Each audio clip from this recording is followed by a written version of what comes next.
Now on 105.9 FM and streaming worldwide on the WMAL app. O'Connor and Company. 7:06 now on O'Connor and Company on this Monday morning in your nation's capital. If you're just joining us, we've had 2 hours of delightful conversation about the news and events of our time.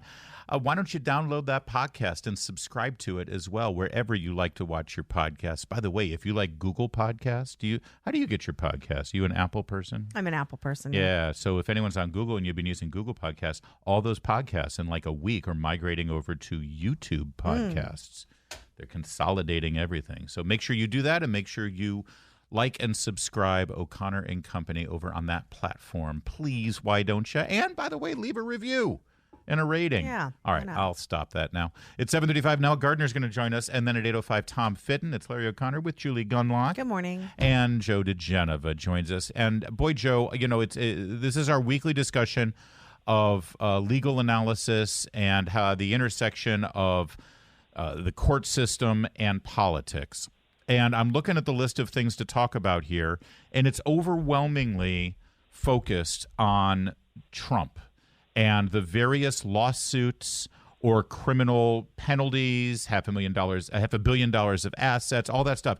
There's like story after story after story about legal trouble that Trump is in, and that's by design. I mean, that's our entire hour, if we wanted to keep you for an hour, Joe, could be about all of that stuff. And that's sort of the problem, isn't it? That the purpose of this is to wear people down with all of these legal trouble, even though actually on appeal, Trump does fairly well when judges have a chance to look at it and say, wait a minute, no, this is all bull, right?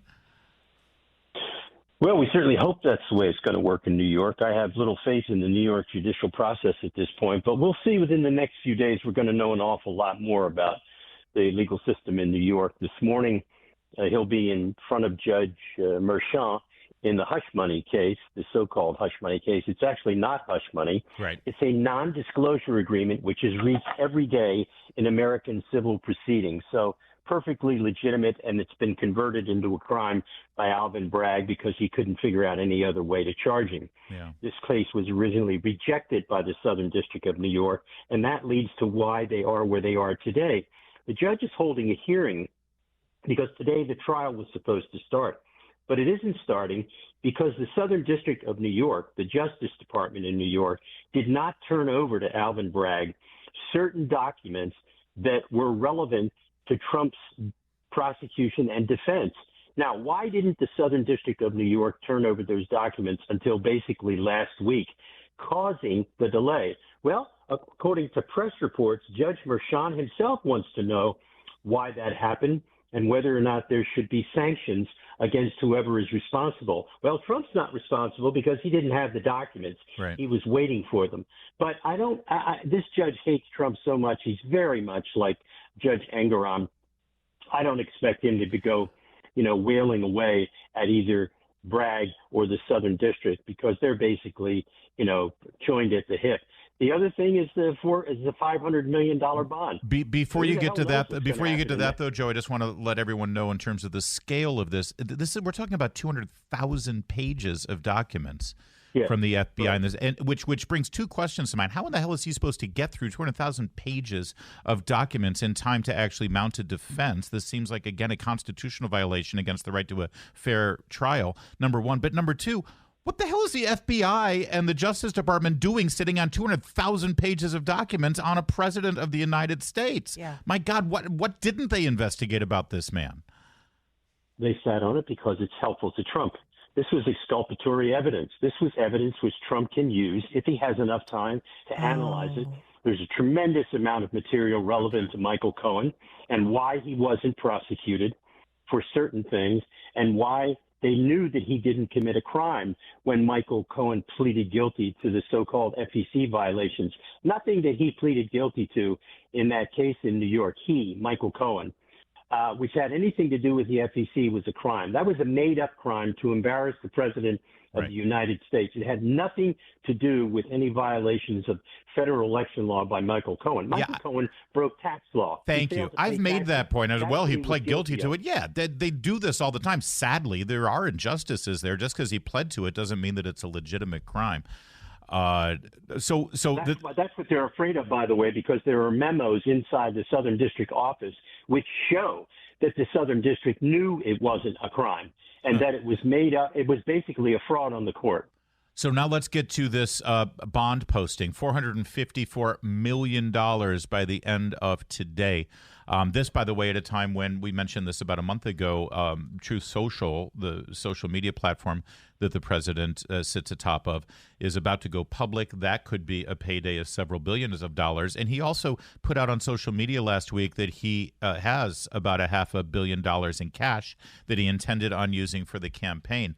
Was that a smart thing for him to do, though, Joe, to be able to let everybody know that he's got $500 million in cash? Because these lawyers and judges, they want it. I don't think he has $500 million in cash. I think, as usual, the president was speaking metaphorically or however you say he speaks. Okay. What he was meaning was he had assets equal to the $500 million.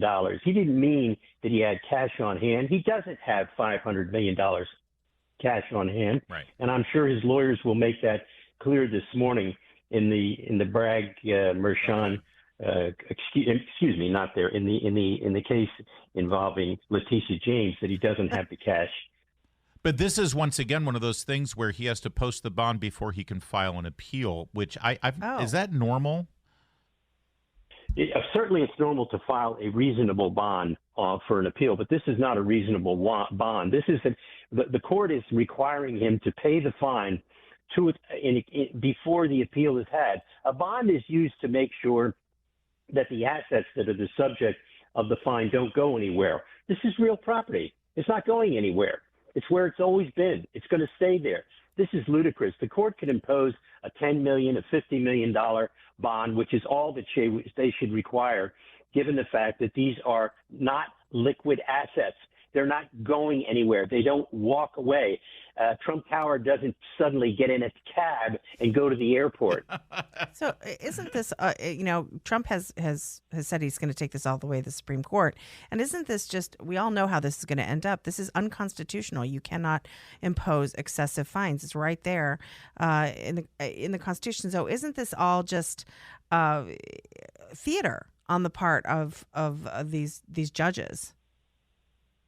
Well, I'm not sure that these judges in New York actually understand what they have created and what they're doing to the bond market in New York, to the real estate market in New York, to the stock market in New York. Stock market opened down big today, really down big. And one of the contributing factors to that is the fear in the real estate industry in New York and elsewhere. People who own assets in New York don't necessarily live in New York.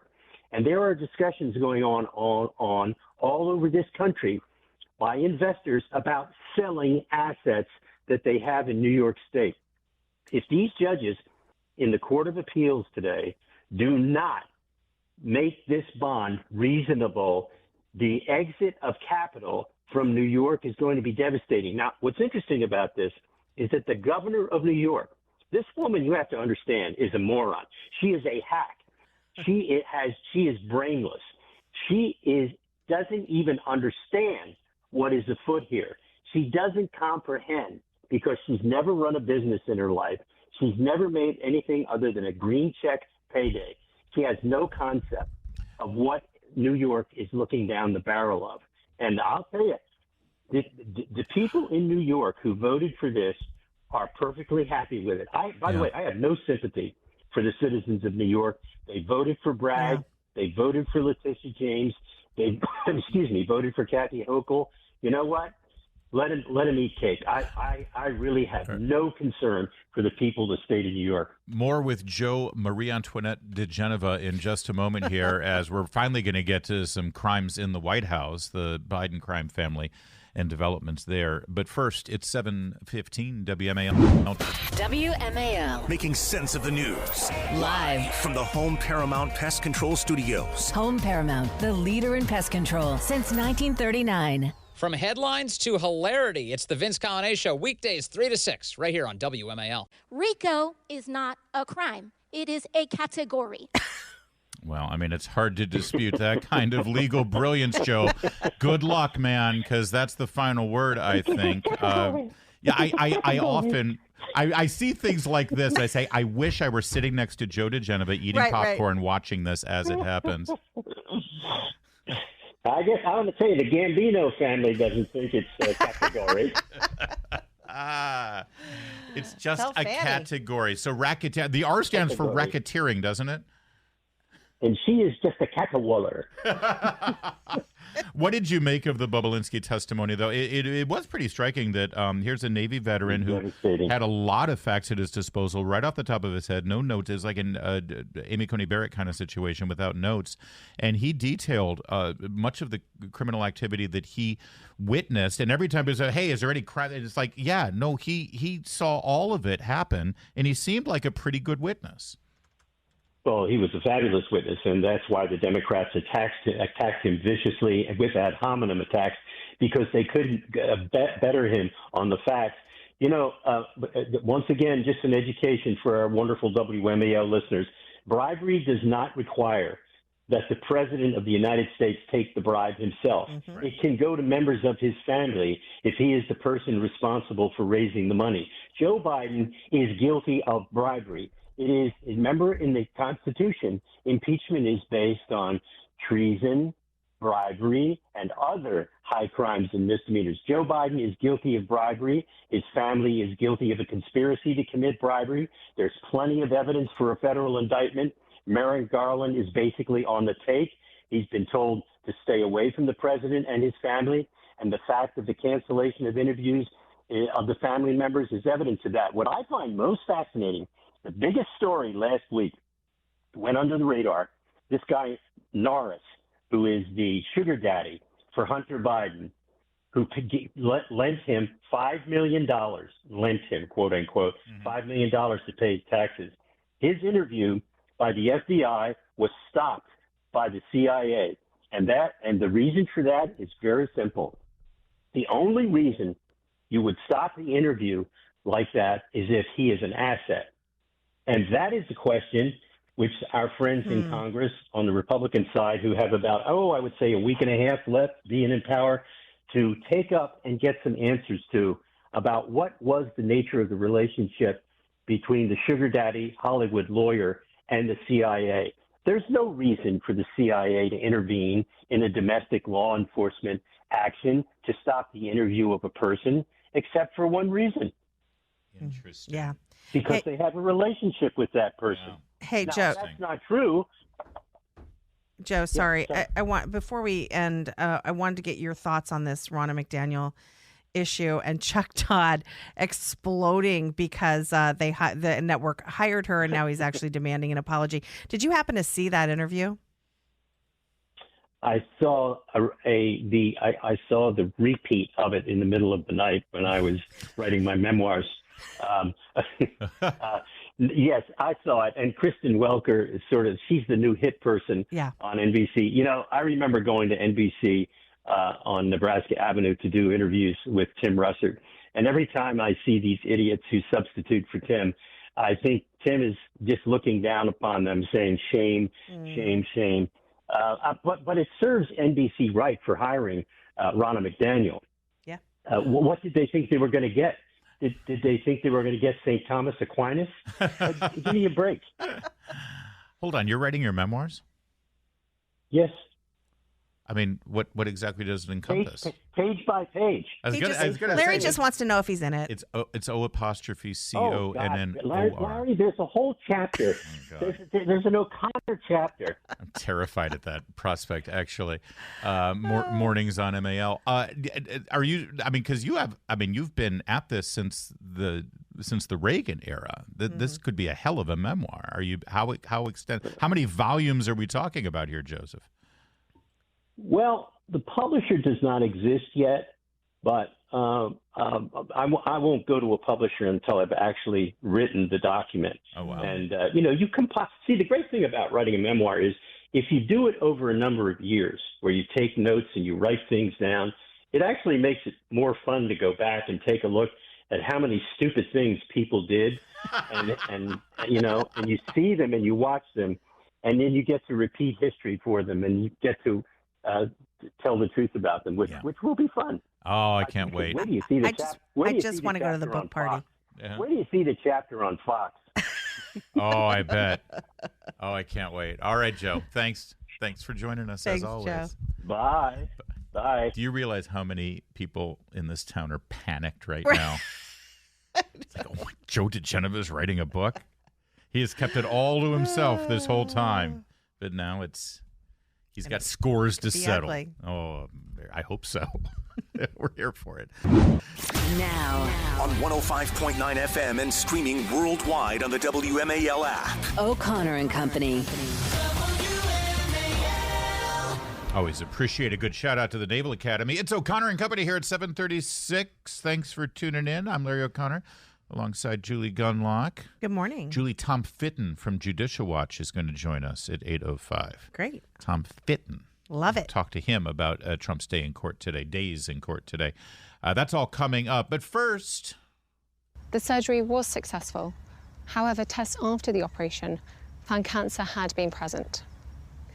My medical team therefore advised that I should undergo a course of preventative chemotherapy, and I'm now in the early stages of that treatment. that was the announcement from Catherine, the Princess of Wales, Kate Middleton, Friday afternoon, ending literally months of rumors and speculation about her health and about many other things intertwined into the private lives of the royal family. Joining us right now to discuss this is Nile Gardiner, director of the Heritage Foundation's Margaret Thatcher Center for Freedom, and also a former aide to the Iron Lady. And Nile, thanks for joining us. Good to talk with you as always. It's great to be here, Larry. Many thanks. As all the wild speculation sort of really exploded online and frankly on this show, just because, we have fun with royal speculation, you were one of those voices that said there's something going on here and it has to do with the princess's health and everyone should just calm down and knock it down a peg a bit. And sadly, that's exactly what happened. We did find out she is facing cancer and cancer treatment. But this is part of the thing with the royal family, isn't it? Especially when they try to keep transparency and the truth from coming out. They're not allowed to have any privacy. That's part of the deal, Niall. And so when they have a ham-handed attempt to control messaging and put out a photoshopped picture, they sort of create more drama than necessary. Well, I think that the Princess of Wales was really forced to make this statement last Friday. Of course, a very powerful, moving announcement that she made with regard to her cancer diagnosis. But in many respects, I think that Buckingham Palace was forced to make this announcement because of all of the conspiracy theories swirling around. There were a great deal of, I would say, nasty attacks upon the Princess of Wales and also upon the monarchy from a wide array of sources on social media. There were claims, for example, that the princess had actually died, among other nefarious accusations. And so Buckingham Palace was forced to, I think, make this announcement. And it's just been actually revealed last night in London that British government sources believe that Russia, China, and other enemies of the free world have been behind some of the disinformation campaign against the Princess of Wales, actually. And so I think there's going to be a lot more analysis in the coming days of the role, especially of Beijing, Moscow, and also actually of the Iranian regime as well, in terms of some of the conspiracy theories swirling around. Added into the mix, of course, you have all of these self-styled supporters of Meghan and Harry, the Sussex Squad, who have been disseminating a lot of nasty, vicious rumors as well. So all in all, it's been a really horrible campaign of hate against the Princess of Wales, which forced her ultimately to make this public announcement last Friday. It seems like also with King Charles, who has taken a step back because of his cancer diagnosis, we've seen that there are fewer sort of, what they call them, the professional royals, or the working royals, rather. What can the royal family do now? I mean, there's Sophie and Edward, but who else can they call on to do some of these roles? Whether it's attending an event or, some of the charities that they support. Where are they going to go if Kate continues to be out? William is limiting, and King Charles are limiting their appearances. Yeah, that's a very good question, and of course it's really all hands on deck at the moment. And but it's important to bear in mind, of course, that the British monarchy is an incredibly robust and strong institution. It also has overwhelming public support from the British people. The British public are rallying around the monarchy right now. The King actually is hoping to return to official duties starting in the summer. So that's a very positive development. The Queen Camilla, is also, I think, stepping up in terms of her official roles. Prince William will be playing an increasingly important, prominent role in the coming months ahead. He very much looks like the future king, really. He is somebody who is massively popular, I think, with the British public. Someone who really, I think, will be a tremendous leader when he does become king. And so I think the British monarchy remains actually in very strong shape, and I think they will weather this storm and will continue to lead in a powerful way. And I'm sure you took notice of the fact you've been leading the charge over there at Heritage Foundation with this investigation into Prince Harry's immigration records, the fact that he admitted his abundant drug use. And, of course, there's a question about that on your immigration form. President Trump said that should he be elected, he's going to investigate whether this needs to be followed up on. You must have put a smile to your face there. Yes, well, the situation is that the Heritage Foundation, of course, has taken the Department of Homeland Security to court, federal court, in D.C. in order to secure the release of Prince Harry's immigration records. And Prince Harry should be fully held to account after all of his drug revelations. Let's see whether or not he told the truth. Yeah. With regard to his immigration application. President Trump has made it clear that if he becomes president again, that he would not shield Harry, that appropriate action would be taken if Harry had lied on his immigration application. This is a matter of immense public interest. No one should be above the law when they apply to enter the United States. Prince Harry, of course, is no exception. Is there any, I have learned by reading People magazine that Meghan Markle and Prince Harry privately reached out to William and Kate. I know this because it was so private that People magazine published it. Is there any chance that because of the demands on the royal family that they're, and the fact that, there's this illness and there's, prominent, as you mentioned, prominent members of the family unable to make public appearances, could they reach an olive branch out and bring Harry back into the mix here? Well, that's a good question. I think it's very unlikely because of all of the really vicious attacks that Harry and Meghan have made upon the royal family over the past 2 to 3 years, including a lot of personal attacks on the Prince and Princess of Wales. So I don't think there's any mood for any kind of reconciliation on the side of the royal family. And the British people are still not. They don't like Harry. They're still sort of negative about them. Yeah, that's right. The British people really do not like Harry and Meghan. Their approval ratings are incredibly low. And I would say that there's no appetite in the UK for Harry and Meghan coming back into the fold as working members of the royal family. They have burned a lot of bridges. They caused a lot of damage. Right. There's a great deal of unhappiness in Britain over there. It would matter a lot to us just because it would give us tons to talk about here on the show now. And you know how important that is for us because we're sort of gossipy sometimes about these things. I expect, that Harry and Meghan are going to continue to dominate a lot of the news in the months ahead. And they really need to apologize, frankly, for all of their outrageous attacks and behavior. And that's the first thing that they need to do. Apologize to the royal families, the Prince and Princess of Wales, and also apologize to the British people. Now real fast, when there was so much mystery surrounding Kate Middleton's disappearance and the fake stories there was a lot of speculation that Prince William was having or had an affair. And when that story came out and all of the various, whispers and stuff, I immediately thought of Meghan Markle. Is that right? I mean, I wouldn't put it past them to float that story out there. Well, I think that, if you look at the social media,